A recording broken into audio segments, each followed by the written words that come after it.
هل القلاية الهوائية فعلا ممكن تغني عن الفرن؟ تابعوا الفيديو للآخر وهقول لكم الفرق وتختاروا إيه.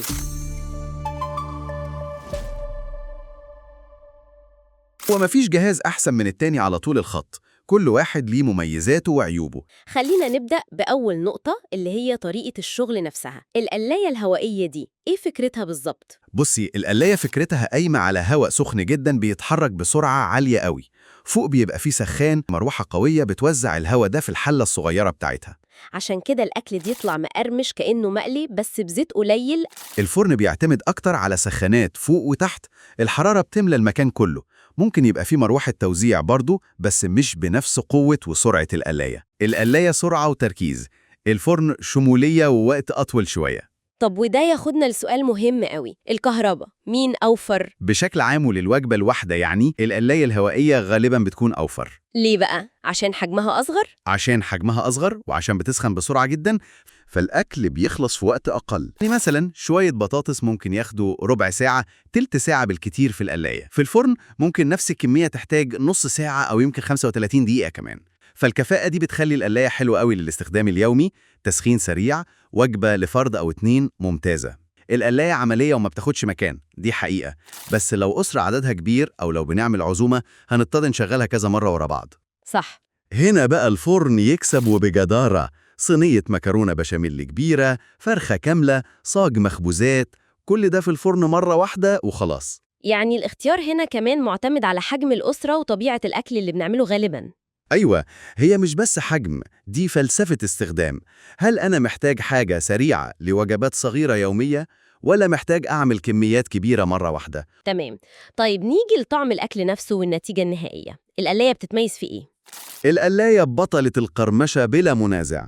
بطاطس محمرة، بانيه، ناجتس، سمبوسك، الحاجات دي بتطلع منها تحفة. بس ليها عيوب في الطهي؟ هي ممكن تنشف الأكل شوية لو محتاج وقت تسوية طويل، زي قطع اللحمة السميكة مثلا، لو الواحد ما خدش باله وقلب كويس. عشان الحرارة مركزة من فوق بشكل أساسي. بالظبط، لازم تقليب مستمر عشان نضمن تسوية متجانسة. طب والفرن بقى؟ الفرن تسويته أهدى وأكتر تجانس، وده بيخليه مثالي للأكلات اللي فيها سوائل أو صوصات كتير. ده ملعب الفرن أساساً.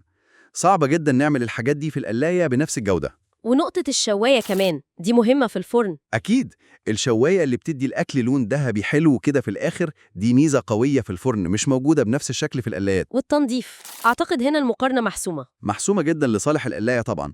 الدرج بتاعها أو الحلة بتتشال، تتغسل في الحوض بسهولة، أو حتى في غسالة الأطباق في أنواع كتير. خلاص الموضوع خلص. الفرن بقى قصة تانية خالص في التنظيف. قصة ومجهود ووقت، خصوصا لو في دهون لازقة أو حاجات محروقة.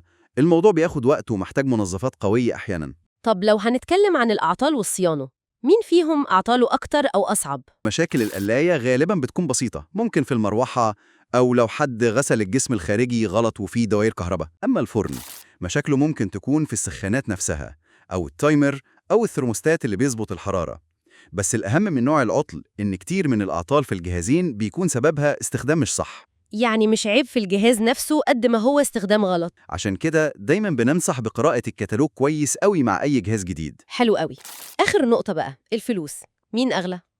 بشكل عام ممكن نلاقي إن القلايات، خصوصاً الماركات المعروفة، سعرها بيبقى أعلى شوية من بعض الأفران الكهرباء البسيطة. بس الأفران كمان فيها مستويات وأسعار مختلفة جدا. بالظبط، يعني في أفران كهرباء صغيرة وبسيطة سعرها قليل جدا، وفي أفران كبيرة بلت إن ماركات عالمية فيها إمكانيات كتير قوي وسعرها ممكن يبقى أغلى من أغلى قلاية. فالميزانية بتفرق جدا هنا. يبقى لو هنلخص بسرعة عشان نساعد الناس تاخد قرار، لو الأولوية للسرعة والكرمشة وتوفير كهرباء للوجبات الصغيرة وسهولة التنظيف والمساحة في المطبخ، يبقى القلاية اختيار كويس جدا. تمام.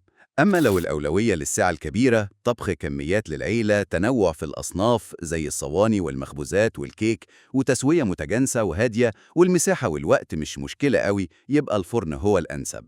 والمصادر برضو بتقترح حل مثالي لو الميزانية تسمح، وهو أن الواحد يكون عنده الاتنين. أيوة، ده طبعا يغطي كل الاحتياجات ويخليكي تاخدي أحسن ما في الجهازين.